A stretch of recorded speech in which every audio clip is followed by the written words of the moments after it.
Okay, this next question comes from Marlina Carter, and Marlina says, is it acceptable to let any employee go due to their negative mindset?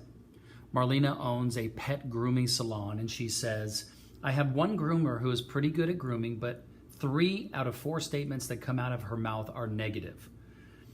I'm a positive person by nature and can find a silver lining in every single situation, and the complaining really annoys me. Is that enough reason to let her go, or what should I do?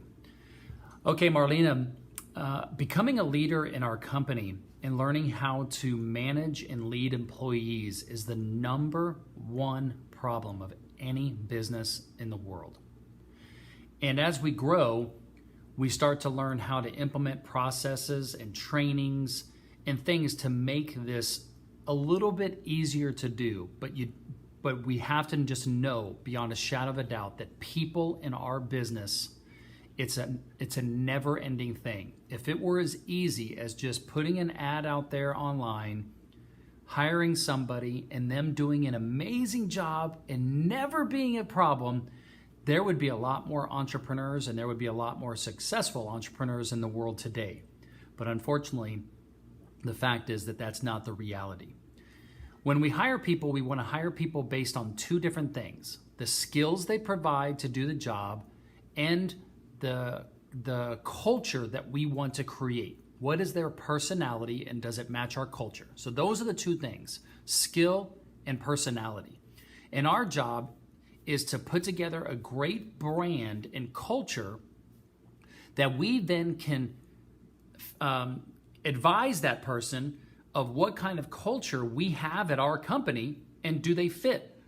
This lets them, when we're hiring them and interviewing them and we present what kind of culture we have at our company, they get the decision to make that whether or not they fit it. So if your culture is one of upbeat, bright, positive attitude, somebody usually knows whether or not they're that type of person.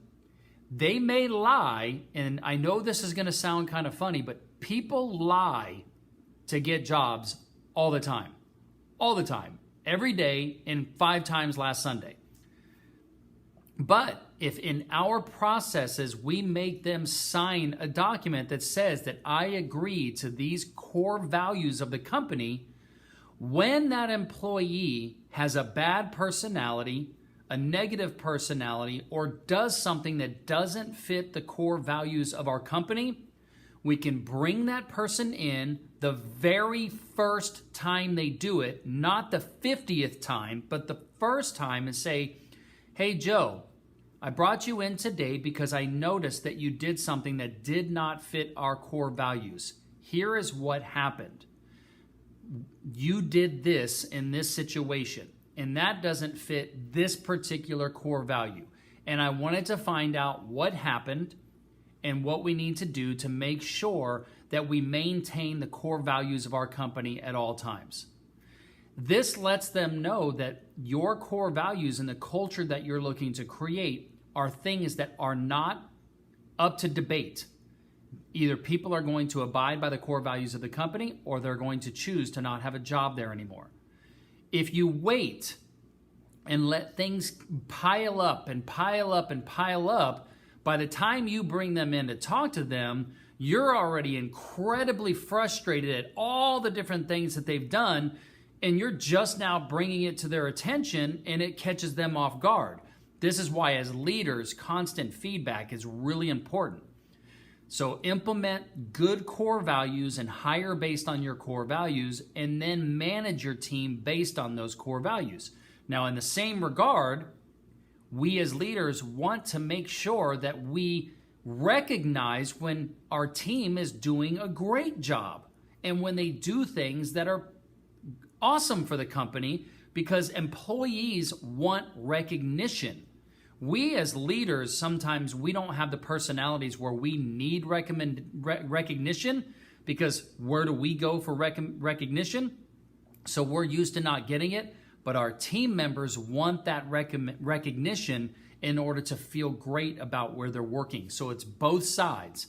Let them know when they're not doing a good job, but equally let them know when they're doing a good job. My advice to you in this situation is to have a heart-to-heart conversation with this team member and talk about the core values of the company and how attitude and enthusiasm is a big part of the job.